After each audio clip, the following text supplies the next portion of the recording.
Okay, welcome guys. Good evening, good morning, good afternoon, depending on where you are watching from. You are welcome. Welcome to the program. While you are joining, share the video, invite others to join. We are going to be very quick, very brief broadcast because there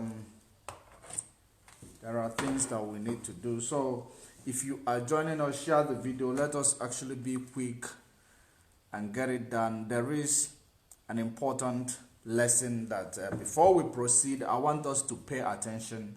I want you to pay attention to the voice you are going to listen to right now. I don't know if it is going to come out loud. It was supposed to be a video, but of course I am not using a studio to actually play such video, and making use of that studio, broadcasting without a studio actually mitigate the risks of being shadow banned.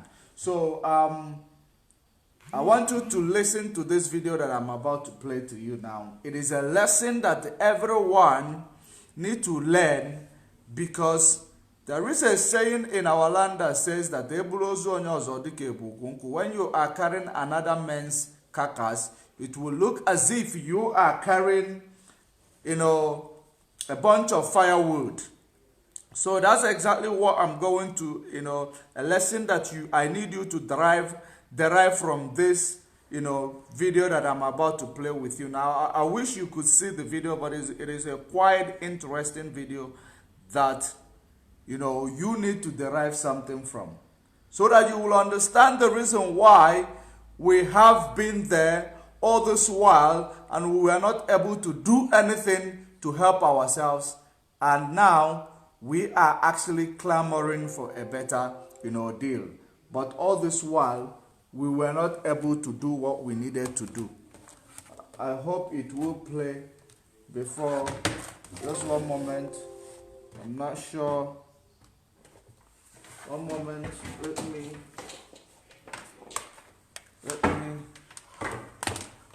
bring my plugs.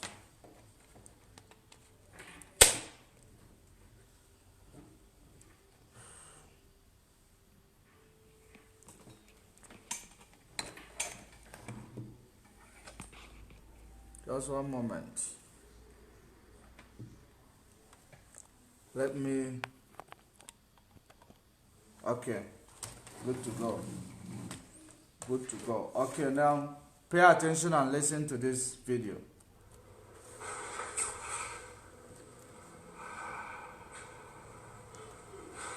You there, second desk, blue jacket. What is your name?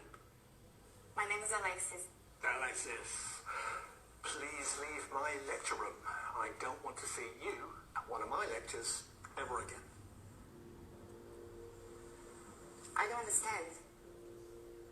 I am not going to ask a second time. Thank you.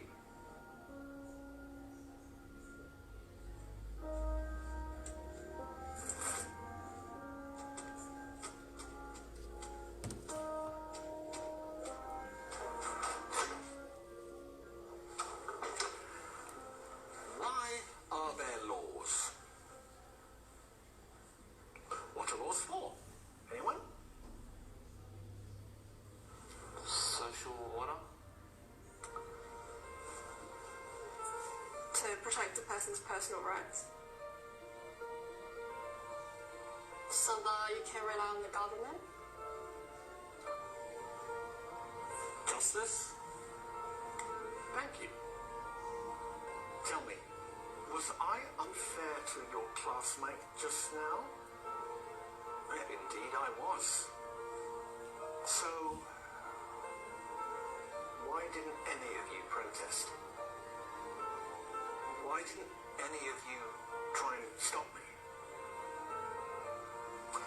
Why didn't you want to prevent this injustice? You see, what you have just learnt, you wouldn't have understood in 1,000 hours of lectures unless you lived it. You didn't say anything because you weren't affected yourself. And this attitude speaks against you. And against life. If you think it doesn't concern you, so it's none of your business. Well, I'm here to say, if you don't help bring about justice, then one day you too may experience injustice, and there will be nobody there to stand before you. Truth and justice lives through us all, and we must fight for it. Because in life and work, I mean, we often live next to each other, but not with each other. We console ourselves that the problems of others are nothing to do with us, none of our business. And we go home glad at night that we're spared, but it's about standing up for each other. Every day an injustice happens in business, sport, or on the tram. Relying on someone else to take care of it is not good enough. It is our duty to be there for others, to speak up for others when they cannot. I am here to teach you the power of your voice. I want you to learn critical thinking to empower you to stand up for what is right, even if it means going against what everyone else is doing. Let's begin.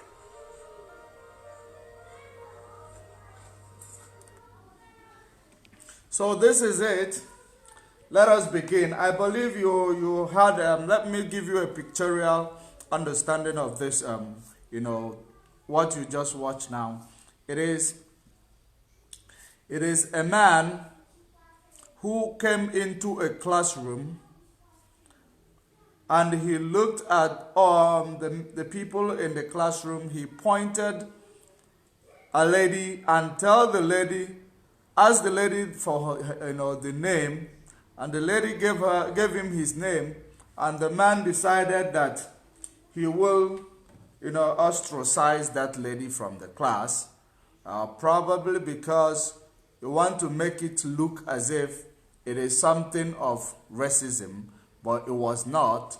Now, he expelled that lady from the classroom, and then immediately when he expelled the lady from the classroom, the topic they were teaching about is about law.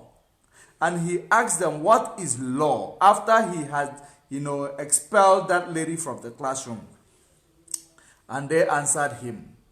And now he asked them that why they said that law is about, people being protected, the right of people being protected. Then he asked them what he did to that lady that he just, chased away from his classroom. What was that?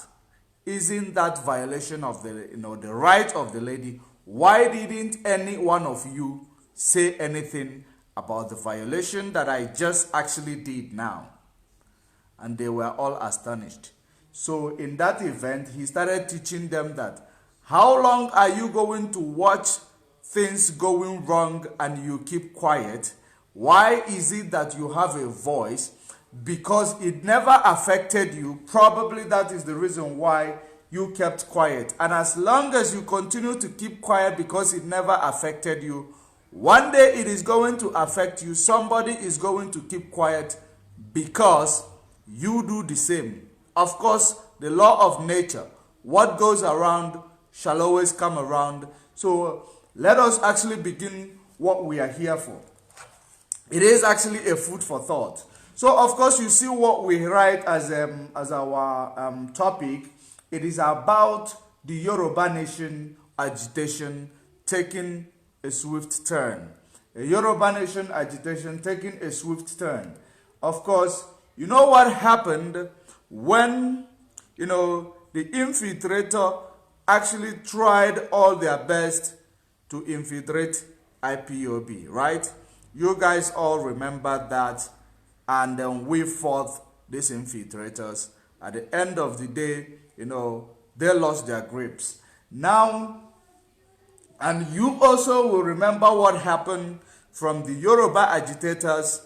They were actually in support of what the infiltrator did. Now, I believe that things like that just took place in Yoruba land. I don't know why this news never trend. I don't know why it never trend the way it's supposed to trend.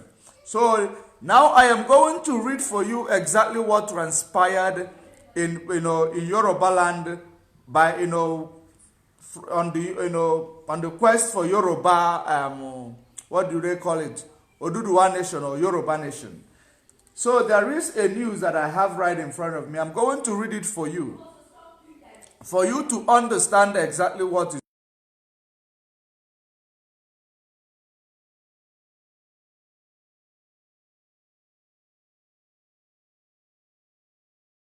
So I am going to read it for you because I don't want to actually waste any of our time. Let me go straight to the point. The Yoruba nationalists make a comeback in Tinubu's southwest region. A surprise attack on a government secretariat building in the southwestern state of Oyo last weekend by a group of armed men has reignited a debate over the secession of a prominent ethnic group from Nigeria.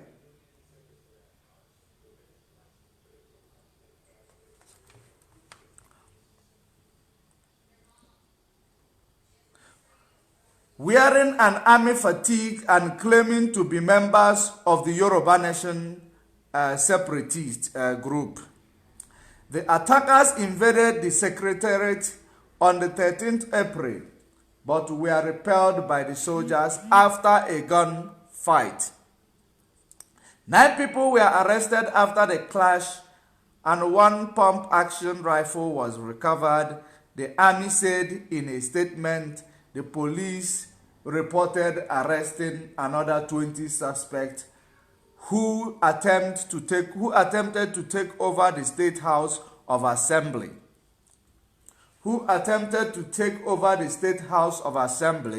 It is a kind of a coup. It is a kind of a coup d'etat. Who attempted to take over the State House of Assembly next door to the Secretariat. In a video released a day earlier, Modupe Onitiri Abiola, the self-proclaimed leader of the Ominira Yoruba group, declared the secession of the Yoruba ethnic group from Nigeria. Declared this, the secession of Yoruba ethnic group from Nigeria. The video was filmed from her base in the United States. So the leader of this faction is based in the United States. Modupe intruded into the Yoruba Nation movement campaign about a year before the presidential election. We are declaring this day that we are no longer part of this country, said Onitiri Abiola in Yoruba, Onitiri Abiola said in Yoruba in the video posted on YouTube. With the awesome power that God used to create the sky and 7 clouds, moon and stars, I, Modupe Onitiri Abiola, proclaim the Democratic Republic of Yoruba. But prominent Yoruba self-determination activists have distanced themselves from the secession, insisting that Onitiri Abiola is on a self-serving mission and does not represent the voice. I want you to underline that area. They proclaim that Onitiri is on a self-serving mission and does not represent the Yoruba nation. Do you understand what happened during the time Mazen Nnamdi Kanu was taken? And not only that, does such thing happen, we saw how, infiltrators tried to take over, the structure that Mazen Nnamdi Kanu built and undermined such structure. So, and the Yoruba agitators, the same people who are actually, facing this quandary, they were the same people who came to support such move. But today, the same thing has happened to them, and they came out to say that this person who made a move to even take over the State National Assembly is doing everything for his own personal aggrandizement. So what goes around shall always report back around. The reason why I am actually saying this is because of what transpired last year. And at the end of the day, if you are to ask yourself a question on this issue of these people going to take over the State House of Assembly in Nigeria and declaring on that day the Yoruba Democratic Republic. Okay, they proclaimed the Democratic Republic of Yoruba, which they have actually, declared their nation. That's what he did. And at the end of the day, the mainstream Yoruba agitators, people in the likes of course, we know the Yoruba mainstream agitators who came to proclaim, they said about the prominent Yoruba self-determination activists have distanced themselves from the secession, insisting that Onatiri is actually doing these things for himself, not for the for the Yoruba nation. And at the end of the day, let me continue to read the news. The incident at Ibadan was not from the mainstream Yoruba self-determination movement, says Banji Ayiloge, former vice chairman of the movement. Modupe Onitiri intruded into the Yoruba Nation movement campaign about a year before the president election and played a substantial destabilizing role in the Yoruba movement, he says. It was believed then that politicians against the movement were using her, or it was she, were using her against our peaceful campaign. Do you understand what is going on right now? They said that politicians were using her against their peaceful campaign. Do you recall the incident happening against the Biafra movement? Do you recall the incidents? Is it a coincidence, or is it history repeating itself, or is it nature taking its course? I don't know what you are going to call it, but for them to say it is politicians actually making him to do what he is doing to destroy Yoruba agitation, which means everything these people did with the infiltrator trying to infiltrate Biafra movement was actually, they did it supporting that faction because they want to destroy Biafra agitation, isn't it? Because if they could call someone who actually took a bold step trying to take over a national assembly, and they were saying that it is to actually, destabilize the Yoruba movement. That's what they called it. But they supported the faction when it comes to Biafra agitation. That's exactly where I have a problem with them trying to actually say that this woman was doing these things for her own selfish aggrandizement. Isn't it the same thing happening? So why are they calling it self-aggrandizement? Because they never called it self-aggrandizement when it was happening to Biafran struggle. So now they realize that it is self-aggrandizement. So at the end of the day, if these people could make such move to take over National Assembly, they were not only agitating for, agitating for, secession. That move is a move that can only be made by a revolutionary, a person who understands the culture of revolution. That move can only be made by such person, because that is indeed a revolutionary move. Let us continue to read. The Yoruba movement is an initiative by several groups in the Nigeria southwest clamoring for the independence of the Yorubas, the dominant ethnic group in the region. The movement began to gain momentum in 2021 following repeated attacks in the region by the suspected herdsmen, which led to the unaliving of over 4,000 farmers between 2015 and 2020. A self-styled Yoruba Nation activist, Sunday Igboho, rose to national prominence in early 2021 when he issued a 7-day ultimatum to herdsmen to vacate Ibrapa, a rural community in Oyo State. Igboho was arrested and detained months later in Benin, but was released in March 2022. Despite Igboho's detention, the struggle for Yoruba Nation continued in July 2021. A rally in Lagos by protesters was met with a brutal crackdown by armed police officers.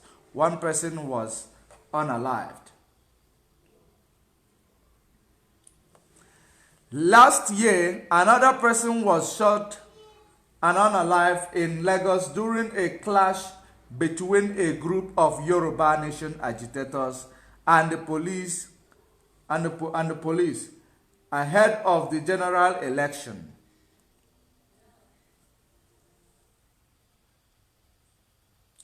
The encounter between the group and the military on the 13th April marked the first time the agitators were armed with guns and attempted to forcefully take over government facility. We don't support an agitation that uses arms and ammunition to face the government, putting people's lives in danger. That is not what we want in Yoruba land. Ajibode Kabir, the Secretary of Yoruba Council of Youth Worldwide, tells the Africa Report. Now, if you do not support the Yoruba Nation agitators who are using arms, now why the hell do you say that Fulanis should vacate your bushes? If you do not support such, how in this world were you planning to vacate Fulanis from the bushes? Because Fulanis are wielding smoking guns. So how are you going to, were you planning to vacate Fulanis since trying to, claim that you are not involved with such movement that involve struggle, which I am not doubting. I am not in doubt with regards to that, because when you guys are actually talking about not being involved in a movement of armed struggle, but while you are trying to tackle the insecurity that has been ravaging the land and unaliving innocent people, and these people are using dangerous weapons, and then you want them to vacate your land and under one Nigeria dispensation. So how exactly were you guys planning to do it? Because the reason why you guys are speaking this boldly that you do not support the movement that will use arm is because in Biafra struggle, Mazen Nnamdi Kanu established a security apparatus that was able to curb the menace of Fulani herdsmen and their terrorist attacks in Biafra land. So at the end of the day, is that actually, a crime? Was that a crime? Now, it's not a crime. So for you to say that you are not going through that direction in order to make Fulani first to vacate your land, because you need to keep your land safe so that you will not be invaded, because if you are invaded fully and you will be fighting the invaders, and whilst fighting the invaders, do you think you will still make such stance in order to defend your cause for secession? So that is exactly the things that does not add up or colorate in this their claims that they are making, because I don't know if they are trying to invalidate the move to protect the land of Biafra or what, because I know they didn't say so, but it sounds like that. Because if you say I read it where Iboho said clearly that Fulanis must vacate their land after they've been unaliving people, innocent people for that matter. So in this regard, without actually casting any aspersion, I want us to understand that this is called revolution. The whoever that pulls this up or pull this off is a revolutionary person who understand what revolution is all about. So for these people to come to say that they are not in support of it, but they were in support of what transpired immediately when Nnamdi Kanu was taken. So it means that these people are two-faced, and the people who follows them should actually do introspection to understand whether these people are still leading them for their secession. Because immediately when their brother Tinubu went into position of power, they decided that everything went went cold. And at the end of the day, probably whoever that pulled this off decided that no, we have seen that these people must have collected money. It's either that he want to collect his own, her own, or she want to actually pull a stunt to be recognized, or she was actually pulling a stunt in order for a revolution to take place. It could be two things involved. So that is actually pointing at that the initial agitators were benefiting from the agitation. That's why somebody else, it's either she or she want to reciprocate, or not to reciprocate. They want to replicate what exactly transpired, that people rose up and tried to agitate for secession, and immediately their tribesmen come into the position of power, the thing died down. Probably they were sorted out, or she want to collect her own share, or she want to mean business. Two things involved. But for these ones to come out and start accusing her of doing it for her own selfish aggrandizement, it all now adds up. The reason why they were actually supporting something that Nnamdi Kanu never supported. So from there, you will actually use your tongue and count your teeth. Those Yoruba agitators who still are, who still are disgruntled with regards to the way Nigeria is run right now, you need to actually do an introspection of what is going on. Are you guys really still up for that, or are you guys compromised? Because what is important is that everything that is going on in Nigeria is affecting the east, west, and the north. It does not matter where you come from. It does not matter whom you are. The cost of living in Nigeria is super high. There is no consumer protection. There is nothing. There is no governance. There is no policies that protect the consumer's right. Anybody can wake up tomorrow and increase the fuel price in their pumps, and somebody can increase the bag of rice according to their market, not regulated. That means that there is no consumer right. So in that country where you are, it is a country that somebody has been, injustices has been meted on particular people. It was not actually, nobody stood up from the other side to, advocate why should such injustice happen, and the injustices become a norm. Bad governance has been happening in the country in the last 6 decades. No one stood up to ask or to call the leaders to account. At the end of the day, bad governance becomes a norm. Anything that is actually transpiring and people are not complaining and people are not talking about it, it automatically becomes a norm. And if you eventually at the later stage and start complaining because you have given them the sense of entitlement that they are entitled to loot, They are entitled to do whatever they want. They are entitled to rig election. They are entitled to deprive you of your right to vote and be voted for. They are entitled, to control the justice system, and they are entitled to do all that. And at the end of the day, no one will call them to complain or call them to account or call them to order. And they continue to be a norm, and you coming later to actually demand for accountability, you are now trespassing.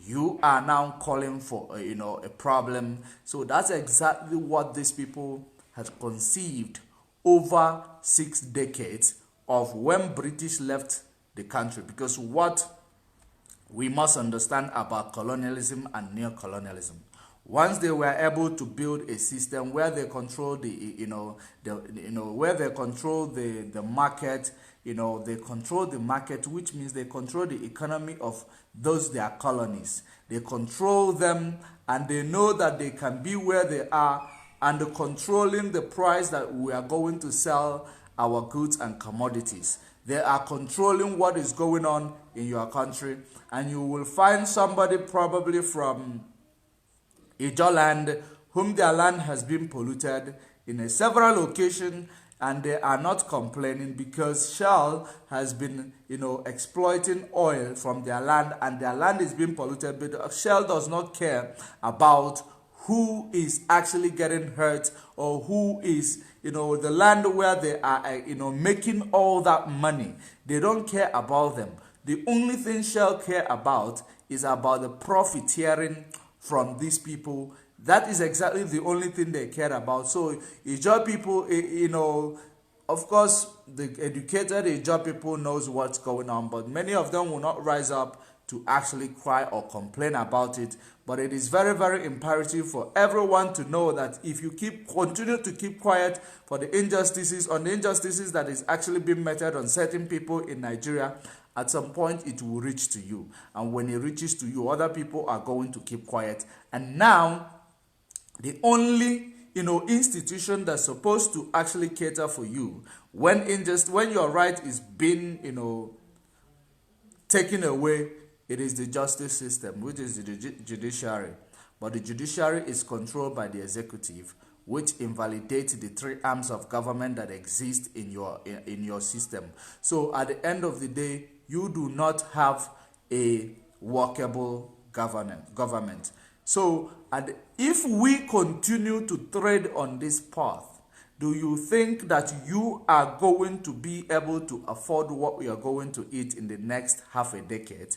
Because if you look at the trajectory, you will understand that there is no consumer right protection. There is no fight. There is nothing the government is doing to curb the high cost of living, which is inflation rate.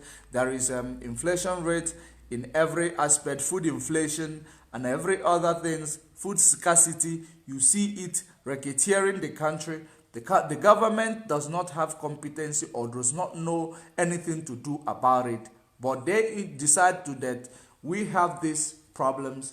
We have to now introduce a policy that we will start dishing out loans to the students, when millions of students are already graduated from their parents had income, but they could not get a job. But the next thing, the parents need to sell the piece of land that's supposed to be allocated to this child as an inheritance to make the child to japa. At the end of the day, who the hell are you dishing out this student loan to actually impoverish the impoverished people already? You are actually putting a financial constraint on the people or on the economy that is already struggling. So in this regard, you ask yourself, what exactly is it that you are going to say? I have looked at this area in this country, the way it is run, and I decide that when I see something good like this, I will have hope that this country is ever going to stand or work for every other person that lives in it. Is there any? Of course, there is none. There is none. Anybody who rise up to actually try to, fight for your right, the only thing they're going to do to that person is either they bring them out, threaten them to succumb to their own request. They will bribe them because, of course, they control the money, right? They will bribe them. After bribing them, the next thing they are going to do, those people will just forget their quest. And that is exactly the reason why many people will come to make themselves available in order to get such, bribe, so that they will, because most people go to say we are fighting for freedom, we are fighting for freedom, only to get recognized and be bribed by the government, because once you take away the leader, everything goes into the state of a limbo. So that's why it is important for every Nigerian, be you mother, be you child, be you father, you do not need to continue to advise your children to shut up. They should not talk. It is time to call for an accountability, which of course the accountability will never happen, because you have given these people a sense of entitlement that they can do anything and get away with it, coupled with the respect that you give your elders. The same reason why those old people who are worthy to be an ancestor will be in the political space, sometimes with a football age. They will be in the political space. And then this political space where they found themselves, they are there destroying and ruining the future that they will not be part of. And it is the same thing. You are going to bequeath your children the life in infamy, the life of abject poverty. That's what you're going to bequeath your children. They will be running away from Jamaica to Casablanca, from Casablanca to America, from America to Canada, from Canada to London, from London to Belgium, from Belgium to Germany, from Germany to South Africa to Morocco, from Morocco to Algeria. They will be running away to all these countries. Then you see the slogan that is actually, that you hear in South Africa, that these people must go home. So where are they going to go?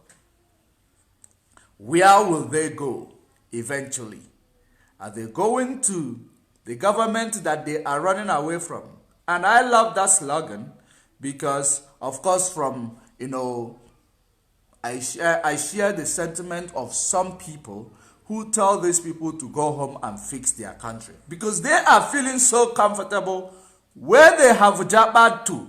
They are feeling so comfortable there.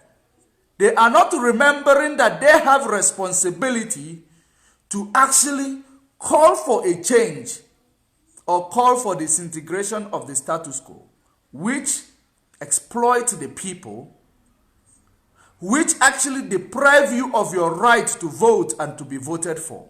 Because as an individual, you possess a right to vote and be voted for. Immediately when election rigging or election malpractices is actually occurring where you come from, that means your right to vote has been confiscated. And that means you will not stand a chance to be voted for or to stand to run for any office, because these practices of godfatherism will never enable you to do so. So at the end of the day, it is about the gangsters. It is about the mafias. It is about the people who knows how to unalive people, who knows how to intimidate people, who knows how to terrorize nations, that are going to be the ones that will be found in a political space. They have no competency to be there. They can never make a law. They can never enact a law or make a policy that is going to be beneficial for the people on the ground, because these people, they've been there in politics ever since they actually become conscious. They've been in the political space, from being friends of politicians. Everything they have been, having, they received it in a golden platter through corruption. So do you think that when you cry, no matter how much you cry, that they will recognize that you are crying, or they will recognize that you need, that you are actually, what you are going through. They don't recognize what you're going through because they have never gone through what you are going through. So they will never recognize you. Whatever you are seeing is what you get. Until you call for that system that enables tax, that enables, that enables unqualified people, that enables people who cannot even lead their family to come and lead more than 220 million people and leading them into poverty. And when you talk, you will be unalived.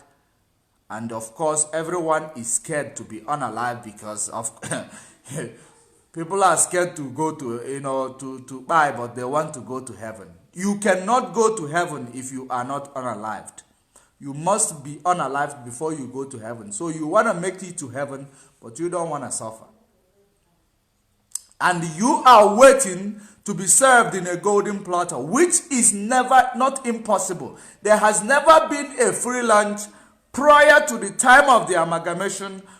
From the time of the amalgamation to the time of colonization to the time of this new colonialism that we are going through, when our system is being run remotely by somebody somewhere in Europe and their puppet, which they are going to place in the political leadership position, who is uninformed, who is uneducated, who does not have what it takes to lead, who does not have what it takes to make a policy, to make a decision. Those ancestors who are running up and down to go to, acquire medical checkups or medical, access in Europe and America, where it is developed by another man like them who was given a leadership role.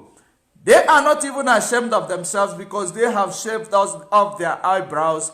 How do you think a leader who have access to go to Europe at any time, any day, they fly on the aeroplane that is being fueled by Nigerian money, taxpayers' money.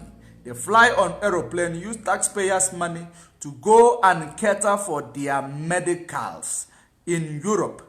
When it is their duty as the leaders to bring up a healthcare system that caters for everyone. They don't even have a healthcare system that is equipped enough to cater for your leaders in Nigeria. Why do you think that they are going to create a healthcare system that will cater for you monkeys and baboon on the ground? Because that's what they take you for. They only take you for monkeys and baboon. If they don't take you for monkeys and baboon, they will know that you have a feelings. One day you are going to react. But they know that you are monkey and baboon. The only thing they need to do is that they throw banana on you. Each time if they feel like, you are getting so angry, they will look for your leader and throw banana to them. And they will capture it. And they will calm down. The next person will just go because they have seen this guy was just agitating yesterday. Today he is living well. Now let me go and agitate. They will continue to do so. Continue to do so. Continue to do so until your generation to generation. If you don't start now, you will never finish. If we want to actually save ourselves from this quandary, it is important for everyone, man, woman, children, elderly people, community leaders, religious leaders, traditional rulers, everybody to rise up. Those who will be, who will actually try to sabotage you rising up to defend your cause, to defend the future of your posterity, those will be given a special treatment because they deserve it. If you think about it, what is life that you are living a life in infamy? Sometimes some of you cannot boost or actually, afford 3-course meal in a day. Sometimes if you eat one, we are not talking about people who live on the street. Of course, people who live on the street, they make plan. people actually they beg sometimes. We are talking about people who live in their homes, but because of the deterioration of the economy, they can no longer afford their lifestyles. Now you think about it. There has never been any leader who came into the position of leadership and decide that they will start with doing lifestyles audit to the in their cabinet. No one has ever done so. Buhari pretended that he was doing it, but all was a lie. Now you ask yourself, why is it that in Africa you see leaders who are treated as if they are God? Not just God, as if they are omnipotent God. When they are moving, they move with 20 vehicles, burning, the nation's money on petrol, siren, police, army, civil defense, man no war, even boys brigade is the only thing that they don't move with. So you will ask yourself, why are these people being protected the way they are protected? What is so special about these people that they are actually wasting the money belonging to you and I, everyone, and moving on a convoy and being protected, even when they are not offering the services that they're supposed to offer, but they are living large with your money, with my money, and you look at them, we keep quiet. We are the biggest coward on earth. Black people are the biggest coward on earth. Believe you me, we are the biggest losers, the biggest cowards on earth. The only thing we know is that, when you see your brother now is trying to flourish, he's doing good, you start being jealous. You are jealous because you were not able to make a decision that will make you better. And you will never take that your anger to the right people who made you poor. Rather, you take it to the people who you are actually in that situation with, who is trying to survive. You take your anger on them. You start hating them because they are successful. Until we stop hating our comrades because they are successful, or hating our comrades because they appear to be successful to you, we will never unite each other and make a move to call these people group of cabals that are actually exploiting everything that belongs to you and I. We will never call them in order until we start understanding the importance of unity around black community. We will never achieve that freedom that we are looking for.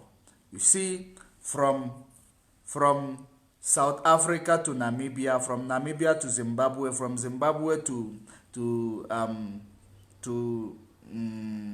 Malawi, from Malawi to Burundi, from Burundi to Kenya, Kenya to DRC, DRC to Congo, from Congo to every other African countries. Of course, we know that some of the countries in West Africa, they are already free, like Niger Republic, Burkina Faso, Mali. They have had their revolution in a very special way, and it is helping them, and they are actually moving forward and removing every impact of neocolonialism and removing it from their path.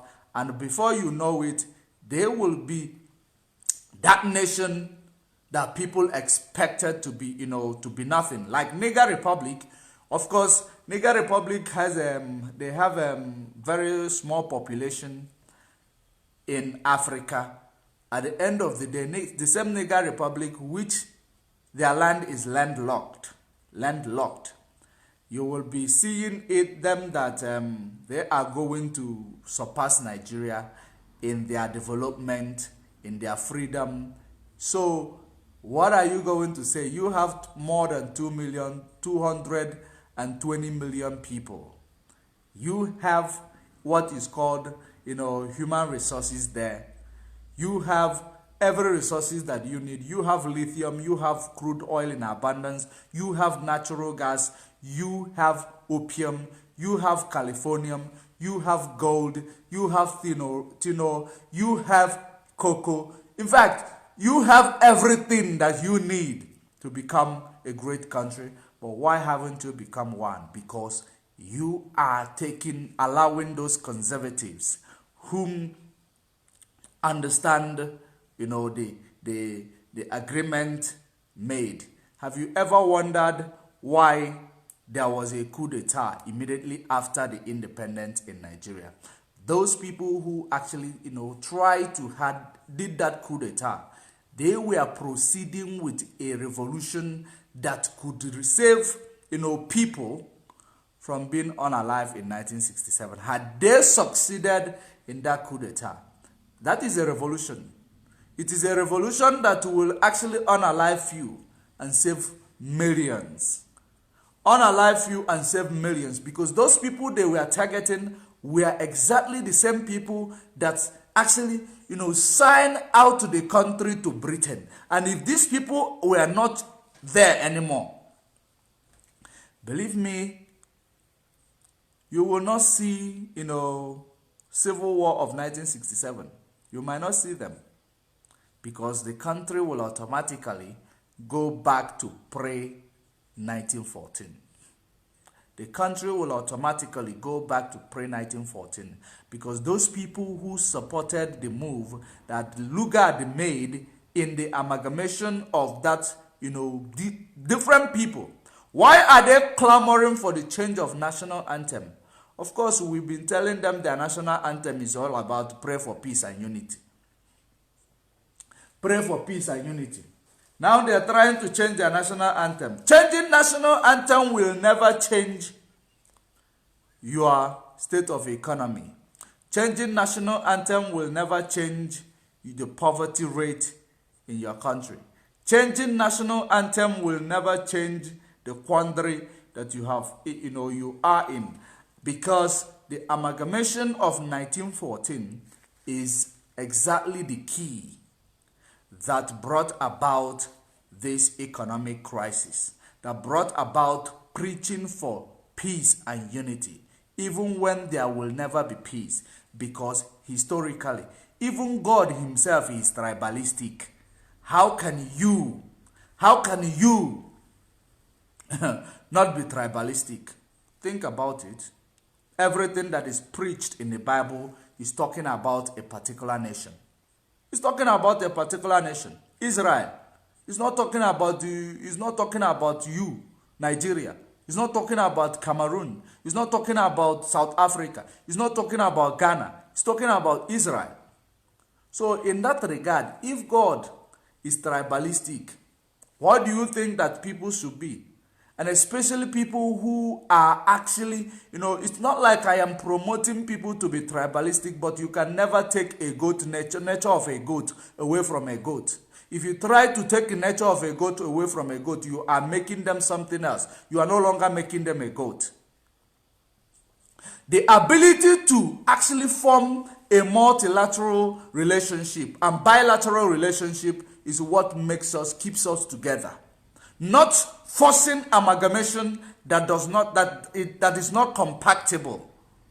But you see what is called federation, multilateralism, bilateralism is what we need. We don't need somebody to force us to say you. Hausa, Igbo, Yoruba, Efik, ETV, all of us, we back together, be 2 million, the biggest economy in Africa or biggest human resources in Africa. And at the end of the day, the biggest trouble in Africa, the biggest trouble from Africa, everywhere you go, Nigeria here, Nigeria there, Nigeria there, Nigeria there, aren't we ashamed? And who created this name? Britain. And who actually made this name to be undermined also Britain and the leaders they always select by going to Chatham House in order to make sure that you present your, what I understand that these people go to Chatham House to do. They, each and every time election is nearing, they will go to Chatham House to, present their curricula vitae, their CV. That's what they go there to do. Present it, and the British, they will look at it, and they will say, this is our candidate. We are going to stand behind this. Whoever they stand behind, they are the godfather. If you, of course, the amalgamation will never stop you from practicing godfatherism. If you cannot practice godfatherism, you have right to vote and you have right to be voted for. And when you have right to vote and be voted for, election will be conducted, on a level ground. If election is not rigged, maybe one day you will say that you will have a competent person that will run the economy and enact laws and policies that will help the country to grow. But in a system whereby amalgamation took place, it is all about peace and unity is your slogan and your prayer every day, not economic growth and the distribution of the Nigeria benefits equally. We are not talking about it. We are talking about peace and unity. When a Fulani man, Janjaweed that is coming from Middle East, who came and took over, made arrangement with Britain, and Britain handed them over police and army, handed them over the power, and they've been in the position of power for how long? Now Yoruba man who fought, it is my turn, a Milokon. Yoruba man, he was saying a Milokon, look at the hands was shaking, the hands was shaking, he was saying a Milokon, it is his turn. You still allow this person go into position of power. Somebody that is sick, and there is no hospital that will cater for his sickness in Nigeria. He has to travel abroad to cater for himself. So are you thinking right? You will find somebody who will come and say that they are professors. There is no educated people in Nigeria. There are no educated people in Nigeria. When I tell you, even Wole Soyinka, you are not educated. You are a complete illiterate. It is better for you to be illiterate. It is not the level of your English that makes you educated. It is not the amount of English that you speak that makes you to be educated. It is about what comes out from your kingdom. That's what makes you educated. But you just proved to us, right from the time you started campaigning for ancestor, to be in the position of leadership, somebody who was indicted in the USA for a serious crime. You almighty Wole Soyinka, which we see as our heroes and heroine. When we were growing up and we were actually hearing stories about these people, they are the people who stand up to support evil against their children that is going to befall their children. That is lack of education. Remember, what we are actually going through, these people are not educated. They were indoctrinated. But during this indoctrination process, they will be able to teach you how to speak eloquently. Once you know how to speak eloquently, professional grammar, once you know how to speak it, you intimidate the rest of the people with your eloquent professored grammar. Then the people will say, hi, he is so educated. That is the barrier.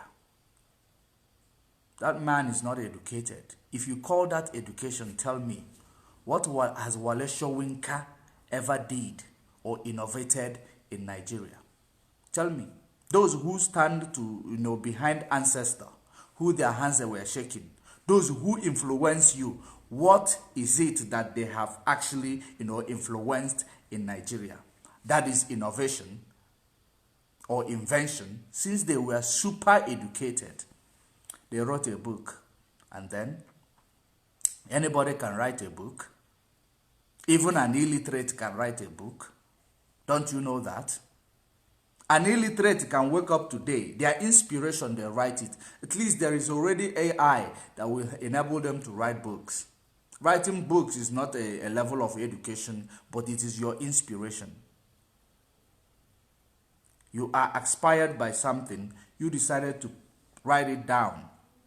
So at the end of the day, when you think about all these things that is going on in Nigeria, you find professors, they will come and quote grammar, but they will not try to actually do something that is pragmatic.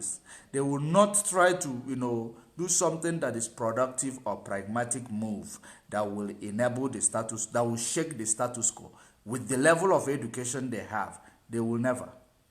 But the only thing, they speak grammar, speak grammar, speak grammar. One of the senator called them on the phone. Their grammar they will stop speaking the same grammar. They will start speaking different grammar. Britain dealt with us. Britain dealt with us decisively.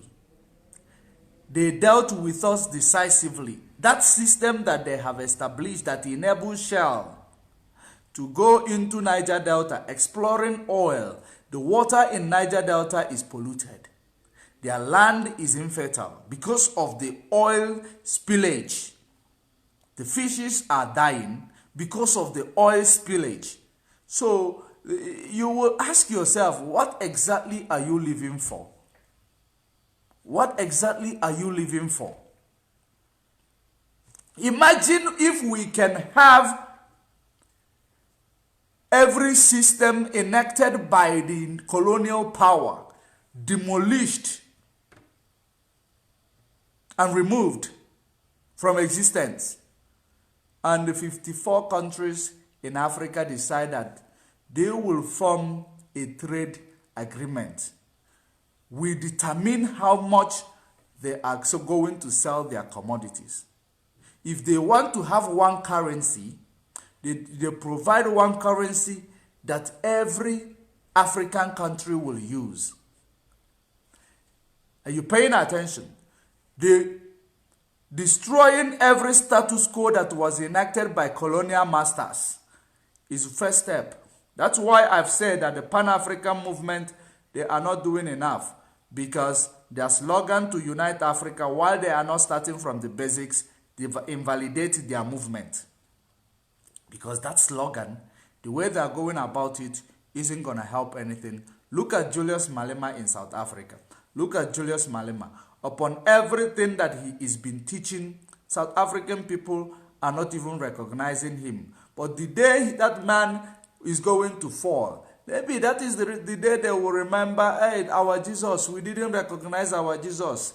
Because everybody is waiting for a winged creature to fly from heaven and come down and tell them, I am Jesus. Hail Jesus.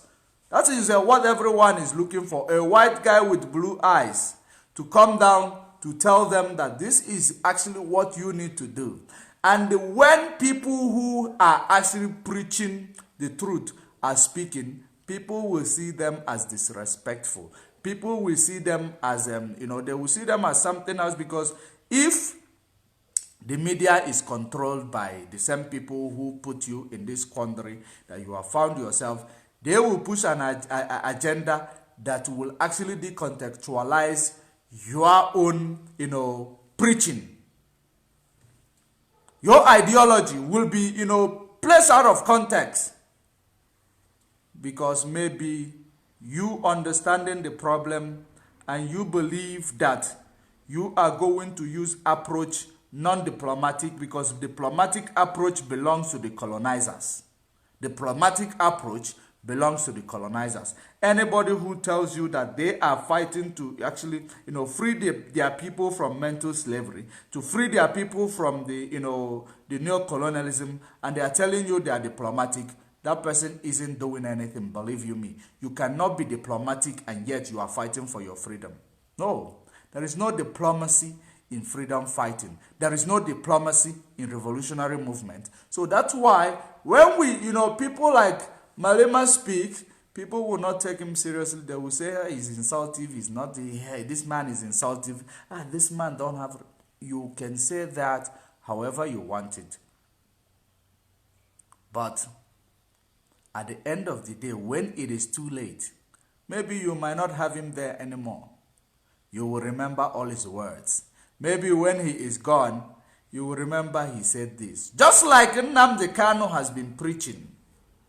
Nnamdi Kanu has been preaching over the years, telling you what is to come, and those things are in front of you now. Now you might not remember because he's still alive. You might not remember, no, he said it.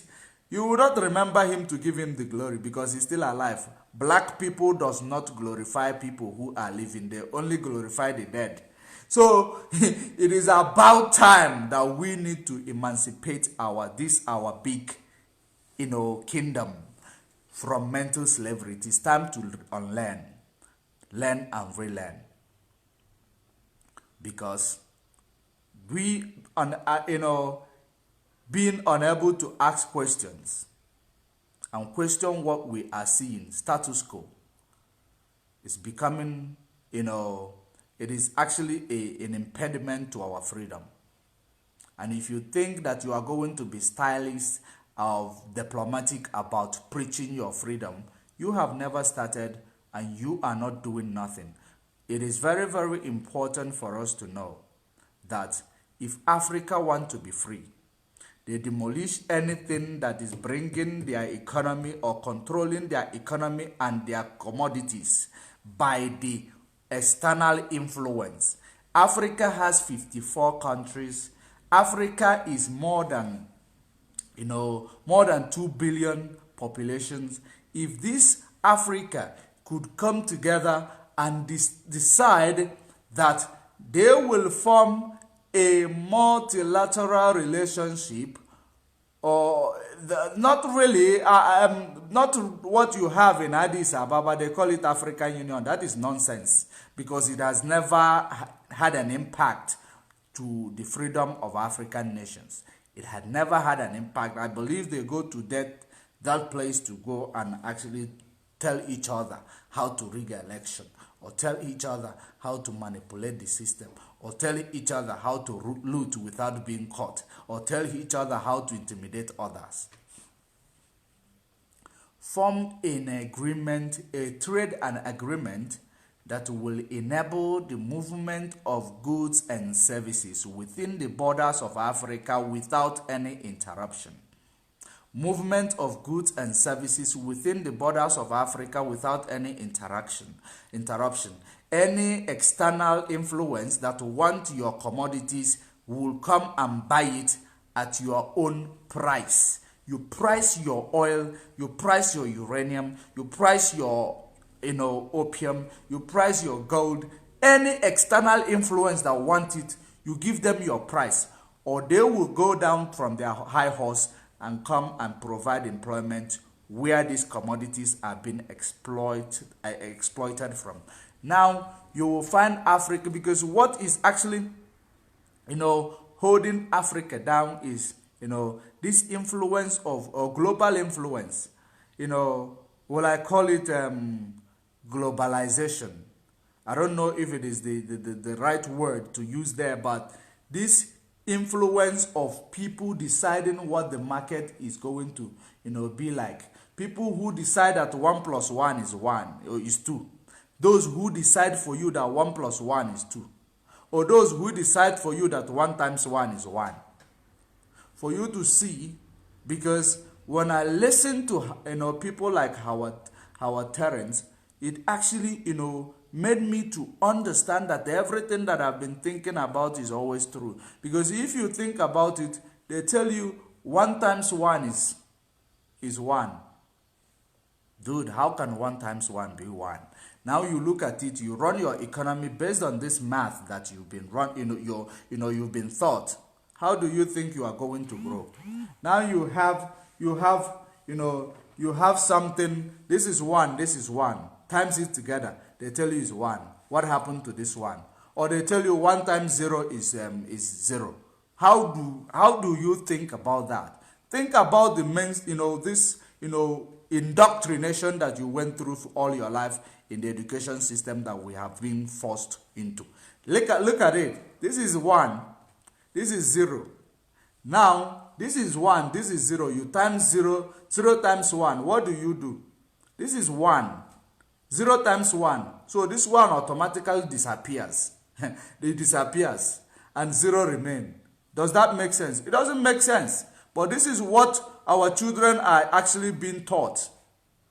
And they want to prove that it is right. It is like you have a 1 pencil. You have 1 pencil. And somebody tell you, this is your pencil, times it with 0. And you will tell them automatically this pencil disappears from your hands and become nothing. It is nothing times nothing is nothing. But when there is something, it must be something. When there is something, it must give you something. So this is actually the math that we are using to run the economy, which you don't understand. The people who manipulate this system are actually running their own economy in the right way. And at the end of the day, there is nothing that you will actually do that will work in the favor of your system. So Africa needs to move away from this global influence. Africa needs to be independently understand and unite each other, but does not take away that we must destroy everything that is carved in a particular place by Europeans colonization must be carved out. Anything that is carved out by European civilization colonization must be carved in. Any amalgamation must be de-amalgamated. Any people that was forcefully put together must be separated. It will not stop African unity, because for the sake of those who profess the desire to to unify Africa, who will tell you that if you call for secession in Nigeria, that you are dividing Africa? There is no such. There is no such. You are not dividing Africa. Africa, imagine Nigeria has all these resources. Nigeria has all these resources. They have. Nigeria have all these resources. And at the end of the day, what is the GDP per capita in Nigeria? Let's think about it. Let's find out. Let me just actually do a quick math. Let's find out what is the Nigeria GDP, total GDP as we speak now. Because the last time I checked was in 2023 when the GDP was around 27 trillion. Let's actually find out what the GDP is now. Let's divide it. Let's divide it as per the census that was actually presented to us recently. Now the Nigeria GDP. Let's find out. And let's compare and contrast. Nigeria GDP. This was in 2020. Okay, in 2023.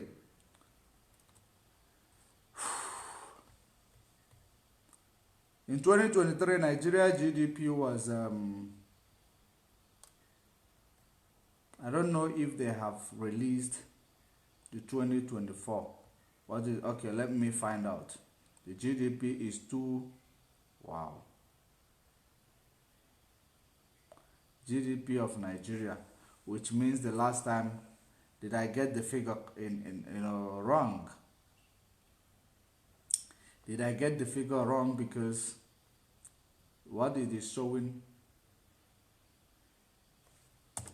let's see. The Nigeria GDP grew to 3.3% in 2004. In 2024, in line with its projection for sub-Saharan Africa, 3.8% regional GDP growth. Professor, okay. Professor here. Let's find out what is the number, because I'm just looking for that number. Then let me show you something that is very, very unfair. That is very, very unfair. Does it mean that I got the numbers incorrect? Based on IMF estimate, how rich is Nigeria 2024? Based on IMF estimates, Nigeria GDP in US dollar declined from 477 billion in 2022. So I got the number incorrect the last time I did this GDP math. No, 477 billion dollars in 2022 to 375 billion. In 2023, it is estimated to drop to $253 billion in 2024. That means Goodluck Jonathan is still the president that grew the GDP to $494 billion. Nigeria GDP, with all these resources they have, Nigeria GDP went down to $253 billion. Now, if these numbers are accurate, if these numbers are in line with the data, okay, World Economic estimates Nigeria GDP to be 2.113 trillion, larger than official estimate. Okay, they estimate. This is the trillion is what I've been looking for, because the last time I saw it, it was around 27 that they estimated it to be, 27 trillion. So, but if we are going to work with trillion, because if we are, let's work with this trillion, their estimate of trillion. Let's work with it, because it will make sense. That it wouldn't make sense that almighty Nigeria will have a GDP of 253 billion with all the resources that they have. Okay, let's see. Let's do the math. The last time the census result was given, they said that Nigeria population is 223 million. 223 million, if my numbers are correct. 223 million is actually the population of Nigeria that was actually declared after the 2023 bogus census that they did, which many people were not counted.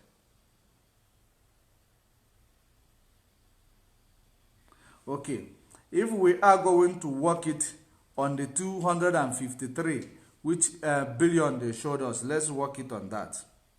Because going to trillion, it means I'm overhyping Nigeria. Let's work it with this figure, 253, billion, which is 1, 2, 3, 1, 2, 3, 1, 2, 3. Divide by 223 million. Divide by 222 million.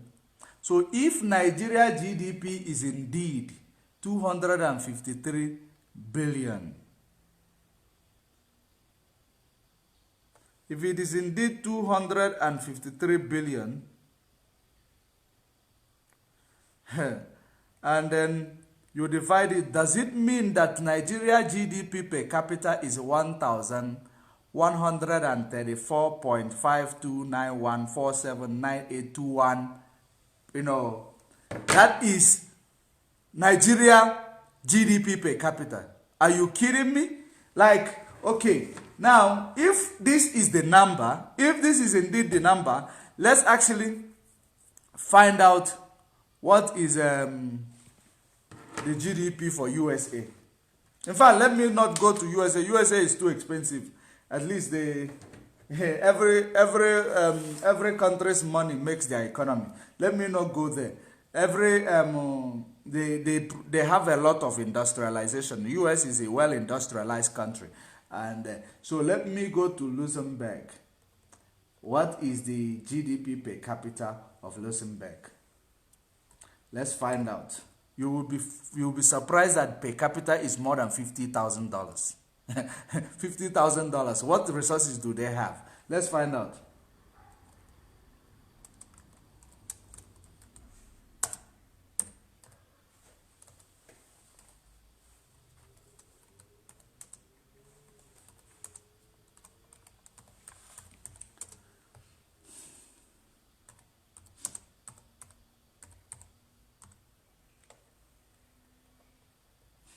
Let's find out. GDP per capita of Luxembourg. I know their population is quite small. It is quite small, but this capita is actually shocking me right now. If these numbers that I am seeing in front of me is actually the truth. $125,000. GDP per capita. If they divide their GDP, each person get this amount. But in Nigeria, 223 million people, GDP, going down. Okay, let's just do them the honest. The last time I saw 27 trillion. Let's just actually, do Nigeria the honest by calculating this GDP in trillion. 27 trillion.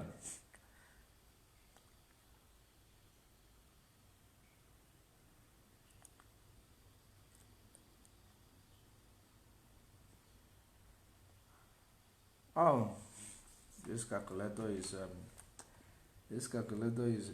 actually a baby one. But let's see. Let's do this. Let's do this.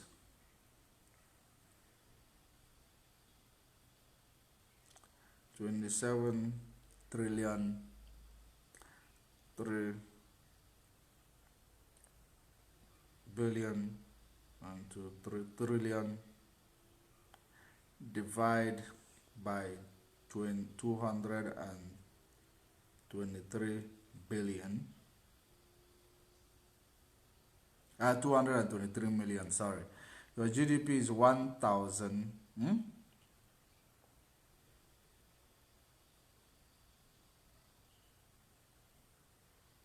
What? It can be. Nigeria GDP cannot be. It cannot be this in dollars. So let's work with the one we had. Nigeria GDP is 1,000. It was actually 2,000 before. 2,000 something before. Nigeria GDP was actually 2,000 something before. But now, if the numbers that we see here was actually accurate, that means that you as a Nigerian, you are finished. You are finished. If indeed the Nigeria GDP is actually 253 billion, which I saw this number only in I saw this number in 2007. In 2007, that's when I saw this number. Before Goodluck actually grew it to 497 in 2015. So if indeed Nigeria GDP went to 253, run, because you are actually, waiting for nothing. You are indeed waiting for nothing. Luxembourg per capita, 120 something thousand dollars per capita. Is it possible? Are we getting it right? Maybe you can do the math, but I know the last time I checked was around 70 something thousand US dollars. And then the US one is around 69,000 US dollars per capita. If they divide their GDP among everybody there, they get 107, they get 60 something thousand US dollars. Isn't that big enough? Is there any African country? In fact, if you put together every African country GDP together, per capita will not reach US. Talk more of Luxembourg. So you see that we has been waiting for nothing. We are going nowhere. And this gang of illiterates that they place in the position of leadership, you believe they are going to take you anywhere. When you understand the mess you are into, you will never actually respect anybody in the political space. You will never respect anybody in a political space. Believe you me, you won't. Nigeria GDP, almighty Nigeria GDP, is dropping. If these numbers are correct, run. It's either you do a revolution or you japa. Just leave Nigeria for politicians. Because it is two things involved. One will happen, revolution or you run away. Like a coward. That's it.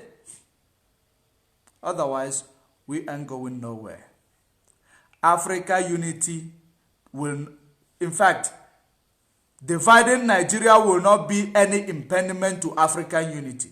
Rather, it will promote African unity, because that is the reason why there is multilateralism. There is, bilateralism that will still bring you together according to the way you agree. It's not forceful amalgamation that will help Africa to be free. If Africa is actually trying to promote forceful amalgamation, trying to say that they are promoting African unity, you are actually, deceiving each other, yourselves. Pan-African movement, if you don't understand importance of this, destroying every structure that is erected by this neo-colonialist, and you are preaching freedom, unity, you should go back to school, because you must start from the basics. Very, very important. But this is where I am going to leave it. When we say it to you, you will understand it. Those who have ears should hear. If Nigeria GDP is dropping the way Nigeria Naira is dropping, dude, run, or you stand up for yourself and defend your motherland from these vultures you place in the political space. These people are vultures. They are vultures, for goodness sake. This is not the era where your mother will tell you, no, mom, don't speak. My son, my daughter, don't speak. We will speak. What will happen yesterday must happen today. What we are living is not life. What is life without freedom of speech? What is life without freedom of, self-determination? What is life without freedom of expression? Ask yourself that. We, the lions, has deprived from roaring. So what exactly are you? You are a hyena. You are no longer a lion. Let's leave it here. Thank you for joining us. Share the video and invite people to join. Of course, Facebook will not like to, people to preach things that will emancipate, others, that will provoke people to actually ask for what is rightfully theirs. Facebook does not like it. They do not like it. How many people are following this page? More than 20,000. Other pages that are watching, 5,000, 4,000, more than 30,000 people that are supposed to be actually having access to our video. So what is going on? You don't see it, but it will not stop us from preaching the gospel for our freedom. It will not stop us. We must be free at all cost. We must be free. Freedom is better than all this nonsense life we are living. You're running away, selling your inheritance. It is a curse to sell your inheritance. You are selling your inheritance to go and work for less than a minimum wage in Europe or in South Africa. You are selling your inheritance, your land, to go out there to do a menial jobs, to become a slave that you sold things to buy yourself to slaves. That's exactly what we are doing right now. That is not the way to go.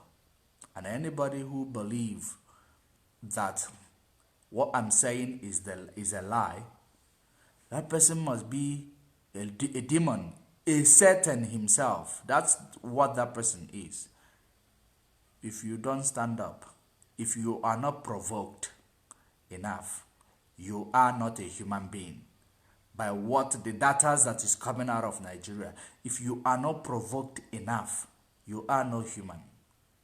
Until we meet again, bye for now.